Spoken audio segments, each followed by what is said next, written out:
looking at the map, NPH, global ambitions, we've talked about that a little bit. You got Miami, you got LA, New York, I don't know, like all these different places. What specifically drew you into Miami? Man.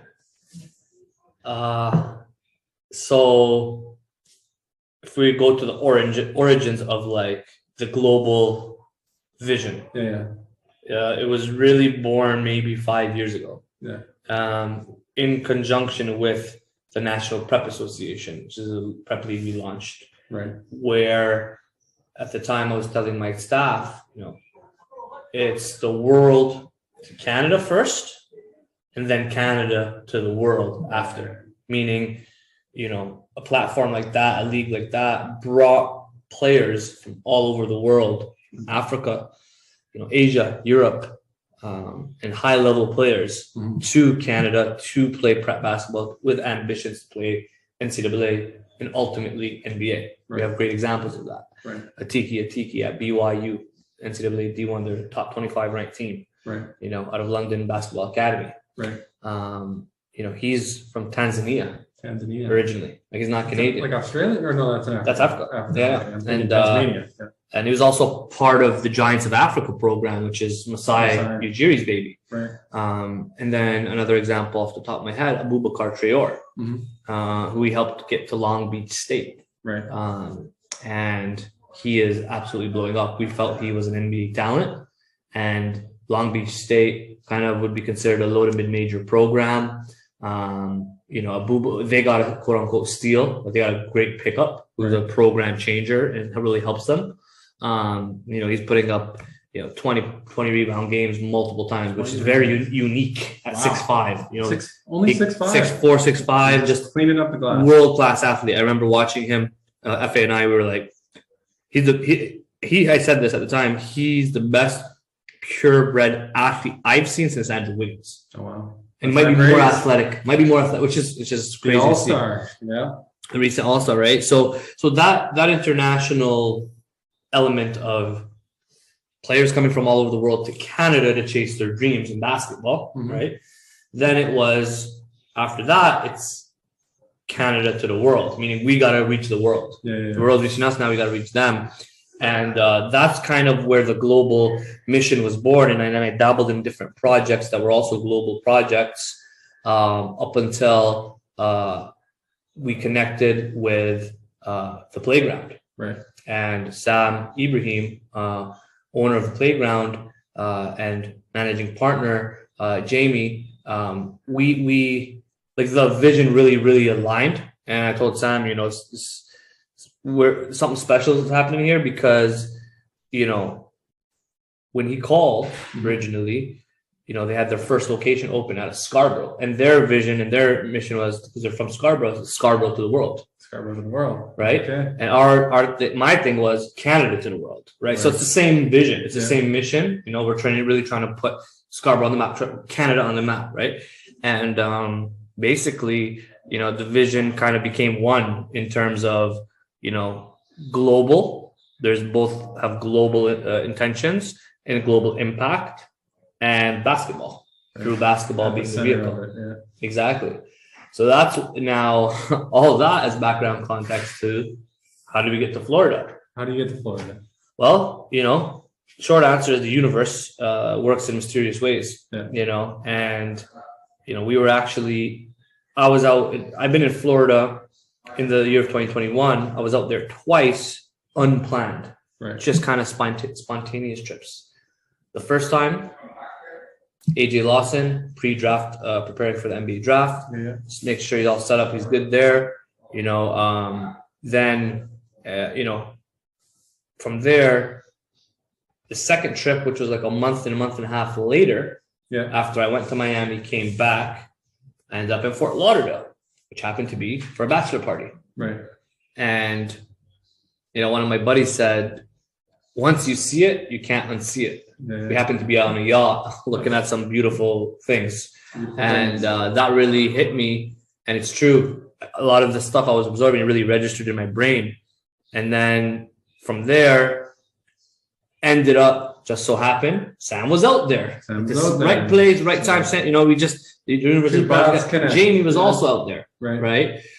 They had a business trip there, and I was there for the bachelor party, and we ended up connecting in Orlando. And that seed continued to grow when it came to Florida.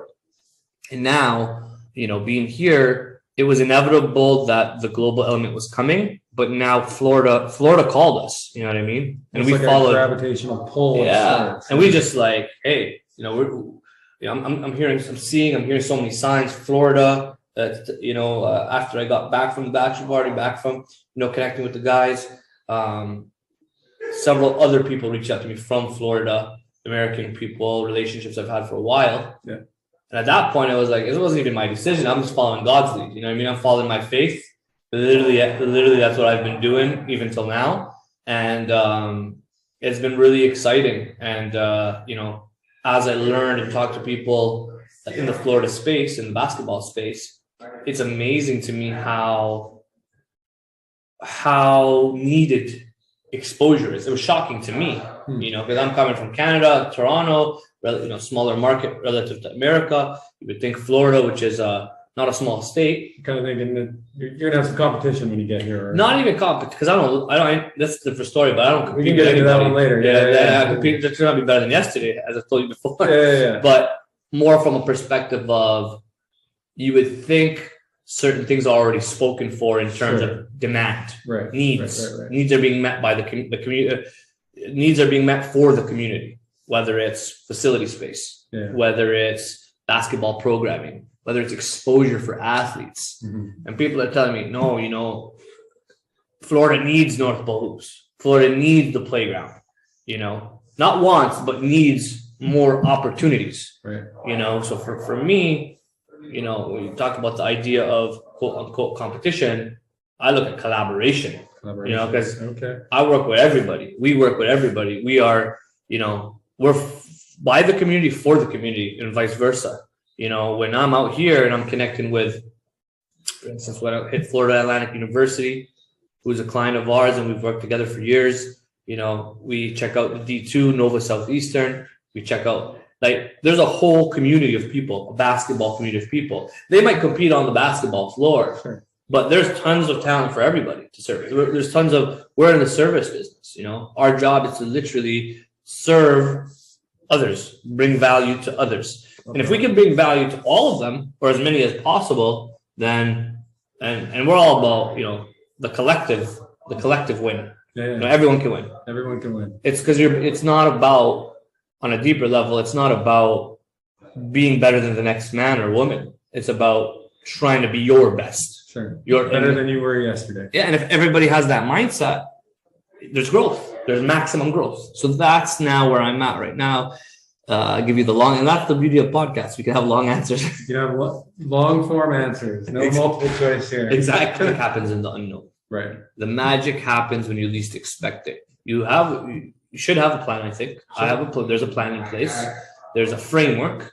And then within that framework, there's different things that happen unexpectedly, For example, an unexpected situation just walked into the room. Mr. Efe Shaka, welcome to the podcast. Come on in, have a seat. So Efe, he's our lead scout at North Pole Hoops. He needed just a change of scenery. Yeah. And he came next day. He's here. He made the trip to Miami from Toronto. And here we are. And 2 days later, some guy comes from Calgary. Seth Anderson, a guy from Calgary, Alberta. And so that's what I mean. That's where the magic happens in the unknown. This podcast episode, we did not a week ago, know that we'd be shooting a podcast episode in Miami. No idea. What at that point? What are you kind of thinking you could try down here that maybe you couldn't do in Canada? Anything sort of new ideas that, being in this space is so inspiring. You were talking about walking out on your deck in the morning, any hits of inspiration that you've had? Yeah, I mean, and I'm learning every day, right? But what I can say is, and I've said it a few times since I've been here, everything that we've done in Canada is 10 times easier here. 10 times easier, 10 times more impactful, 10 times more activity. Because you got to remember, we're talking about the basketball market. We're talking about the basketball industry. It's an infant when it comes to Canada. Right. And then we look at coming stateside, look at Florida specifically, let's talk the corporate side. Mm-hmm. For the last 3 months, I've been getting people excited about Canadian basketball at the corporate level in Canada. I've been kind of educating them, informing them on how you can use basketball as a vehicle for growth. Right. Grow your business, grow your brand, grow your products, grow your services. And by the way, I've done it. Mm-hmm. North Pole Hoops has done it. Whereas in America, in Florida, there's no education process. They wrote the book. You're in it. America wrote the book on, basketball, sponsorship, investing into the sport, utilizing the sport at the highest of time. Efe and I were talking about this yesterday, like perspective and the importance of perspective when it comes to growth. Mm-hmm. Like that's how you grow, is when you see things, expand your imagination, expand your mind. And that's what it's been here so far. I've been here for 2-3 weeks. And it's been pure inspiration, Inspiration for me, but also inspiration for others. Right. Right? Us, for example, like, what's this experience been like for you, Efe? Like, you've never been to Miami like myself. Yeah. Like, what have you been inspired by? Wow. I know you guys are talking about change of scenery for sure. It's the people. I think I'm attracted to energy. Right. So it's definitely more lively. I wouldn't say it's faster paced, but it's like everyone's kind of just balanced. Like you're not going too fast, you're not going too slow. It's just kind of just doing you. I'd say that, and then the water, sun, extra sun. That's definitely been inspiring. A little vitamin D. Yeah, and then so me and Tarek, we went to go check out a couple schools, and just seeing the difference in how they do sports over here as opposed to what we got going back on in Canada is completely different. The campuses are amazing, facilities are amazing, and then you kind of see how people interact with each other and they're doing different things, and it's like, wow, okay, so this is what it is, and this is how they operate. This is what it looks like. Yeah. This is what it looks like here. So now, like, I can take this and I can move forward with it and learn and grow, and then learn how to develop my own processes or attack certain things. It was just like, I've been itching to come to America, you know what I'm saying? Because I personally want to show the world, what we have to offer, right? What does North Pole Hoops have to offer? What does the playground have to offer? What does the CEBL have to offer? What does Canada as a country have to offer? Going back to, the world to Canada and now Canada to the world. Like, we have great people in our community, great talent on and off the floor. And that's what I'm most excited about, is to, have that impact globally. It's interesting. I haven't watched a lot, but my social feed's been blowing up with how our soccer team is doing. Right. Mm-hmm. And my brain just instantly goes to, like, what is the ceiling for our basketball team if you get all of these players onto a court over the next couple of years? And I guess, what kind of role can NPH play in making that happen? I'll pass that rock over to Efe on the basketball side. What do you think? It's building the bridge, man. It's connecting the dots. You do it at the grassroots, you do it post-secondary, and then you get to the highest levels. It's no different, I feel like, but it's wanting to work with other people for the greater good, for the bigger picture. It's funny because I was going down my Twitter timeline, and on IG is when I see people like, oh, like, this is why, or this is what the Canadian men's basketball team is lacking, as opposed to this. Like, we should have already been there. And it takes time. And I think things are definitely changing. We didn't have certain guys play in the qualifier, but like, that was the most amount of talent that we've had For sure. together, actually. I don't know of a time where we've ever had everybody. You know what I mean? Maybe the early 2000s when they went to the Olympics with Steve Nash and some of those guys. I mean, it was a different. Oh, that was a different era, yeah. Yeah, but like this era, like I think we are on the right track, though. I think because we're understanding there is so much more talent, and we can't just keep getting embarrassed. It's like, all right, guys, like, let's go to the drawing board. What are we missing here? and let's fix it. And guys, I feel like are more willing to work with one another. It's kind of what I see now. I think it's also the players that are taking personal pride. They're taking a lot of pride. You got to understand, like Wiggins and Murray and Shea and the like RJ, all these guys, you know, they're in the States. They're known as the Canadian guys amongst their peers. And there's going to be some personal pride to be taken into account over years after, okay, you made your money. And you got your bag, you secured a max deal or, you know, amount of money where you and your family is good for years to come. Okay. Check. Now, what do I have to add to my legacy? You know what I mean? Like Jamal, Andrew, Shea, RJ, so on and so forth. Like these are legacy pieces. Look at RJ, for instance, at the U19 level. You know, he's got that on. He's the only NBA player with a world championship from Canada. Am I right? If I'm not mistaken, I mean, that's our boy Abu Kigab comes next and makes to the league, right? But right now, he's the only player from Canada that has a world championship under his belt. So that took him to a different stratosphere. You can't, once you win that chip, you can't take that. There's no refund on championships. No. Flags fly forever. You know, so when it comes to these guys taking pride in their own country at the highest levels, and they come together, like put our best foot forward. Here's our best that Canada has to offer, all on one team. And we, like Efe said, it's a bigger problem now because our depth is growing. Like Ben Maturin's coming. He's coming. Shady Sharp's coming. Does Jamal Murray make the team in a couple of years? Jamal.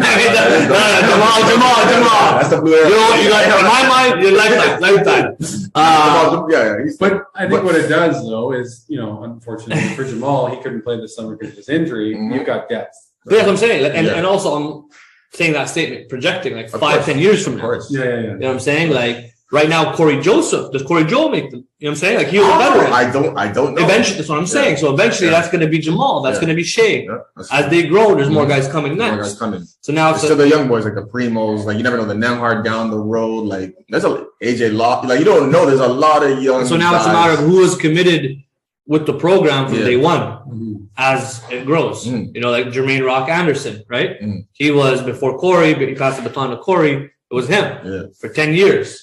You know, but there wasn't the NBA talent that we have now. Right. Now Corey's that guy. So like there's always going to be I think there should always be a spot for Corey, whether it's on or off the floor. You know what I mean? And that's where it's interesting to see how the national program is evolving. To me, the question is, does the Canadian footprint matter for these guys? What do you mean? Like in terms of being a household name in the country itself. Oh, okay. Like I think that's changing. It's changing, but it didn't used to be like that. It doesn't matter enough to them though, because you got to remember when you're in the American space, they're gonna always view Canada as little brother, the same way that corporate America does. You know what I mean? You got your American companies, then you got your satellite of the same company, your satellite version in Canada. Canada just gets the scraps. But and this is going back to the corporate business side, but it's a great example. Like Canada's approximately 40 million people. That's nothing to sneeze at. That's the size of California, and it's a growing country. So you know, but the actual players don't look at it that way because they're in their grind. You know what I mean? They're just, let me get my contract. Let me get my next contract. Let me improve my craft, which is what they should be doing. So the rest, then it becomes like, who are their camps around them? Are they Canadian? Do they have a Canadian connection? And that's the next step that we're seeing happen, even with me. You know what I mean? And in terms of playing a role in connecting dots, player endorsements. You know, I've gotten the information and knowledge and experience now to be able to do that. And there are others in our community. Now the camps of these Canadian NBA players are starting to have Canadian influence, and that's important. Because otherwise, how are you going to connect back to the Canadian community, to your roots? Totally. I mean, it makes a lot of sense. 40 million people. I mean, if someone's embracing you on the come up, you know, just a comparable in hockey, everybody knew who Sidney Crosby was when he was 14 years old. They're buying Pittsburgh Penguin jerseys. You know, so you think about some of the, Sharp or some of these guys that are coming up, if they kind of break into the Canadian mentality, they will support them if they play in the US and maybe, players and their camps think about that a little bit differently. In the future. Because the thing that we learned is and this is true for any craft, any industry, any sport, whatever. Yeah. At the highest levels of anything, you're only as good as your team, Right. the people around you. Yeah. And creating the space for someone to best do their job. I mean, I think that's what good leadership looks like. What are your strengths? What are your opportunities? How do you roll? How can I create that space for you to go do you? Environment. Totally. Yeah. You know, environment is everything. You are your environment. I would say, you know, whether that's your physical environment, like where you operate every day, or the people around you, or the sunshine, or lack thereof. All of it though. Like, what's your lifestyle? Yeah. Like, what do you? What's your makeup? What do you want to? How do you want to show up? What do you want to be? I think that's the key one. That's the one I've really been hitting on, especially this last year. Who do I want to be? Not what do I want to do? Because if you're more tapped into who you want to be, you're going to do great stuff. Knowing who you are. That's where it's. Know thyself. Know thyself. Know thyself. Yeah, you know, it's, and when we talk about like environment, when you have that right environment, that's where you can be you and create and not worry about making a mistake, or, you know that you have support, right? You know, like, and you can explore and be creative and be free. And that's why, like, throughout this last 2 years, this pandemic, whatever you want to call it, like, what it's done to people is it's further killed their creativity, their will, their faith, their backbone, all of it, you know, and that's why, like, if you can make it through those type of environments and those type of times, like, we're, all intents and purposes, we're widely regarded still in this pandemic right now. Yeah. Right. But like, are we in a pandemic internally versus externally, mentally? And that's, and once you have that internal paradise created, which is your environment. It's all inside at the end of the day. Yeah. Like, I mean, listen, I'll say one more thing. Sorry. No, go ahead. Efe knows. Be driving around in Toronto or Mississauga or Oakville on the highway, and it's like winter. All you see is like snow or whatever. But all I see is palm trees in paradise. Yeah. And I needed to see that. And now I look to my left, I see exactly what I've had. Yeah. It's got to be internal before it's external. Yeah. 100%. No, that's deep. It's deep. I've been through it, man. I've been through it. So I understand completely. It's funny, like, being here too. I think it was a week or so before I ended up coming to Miami. Like, we've been going through like a crazy cold period in Canada in general, snowstorms, whatever. And there was one day I was like, man, I haven't gone for a walk in a minute, man. Let me just go for a walk. Yeah. Just because, like, why not? Freezing. And I'm like, yo, there's some beauty in this. Hey, man, there's some beauty in this. There's beauty in everything if you want to look for it. Just like there's negativity in everything, there's beauty in everything. Beauty and pain. Yeah. Makes you appreciate it. You can find it. Appreciate it, you know? Because I'm like, man, like I'm by the water wherever I'm at too. And it's just like, yo, like, why am I not using this right now? You're right there. You're right there. So wonderful. Well, anything else you want to touch on today? I know we're going to do a little more recording later, but Efe's trying to break the set. My bad. Listen, all I'll have to say is, you know, for anyone listening, if you have a dream, if you have something that you want to do, and it's what you want to do, write it down and do it. Yeah. Nothing is impossible. Nothing whatsoever. We have many examples of that in this world. And as soon as you write it down, that's your first step to making it a reality. Yeah. You know, and most people don't get to that first step of writing it down because their fears and their doubts take them away from what's possible.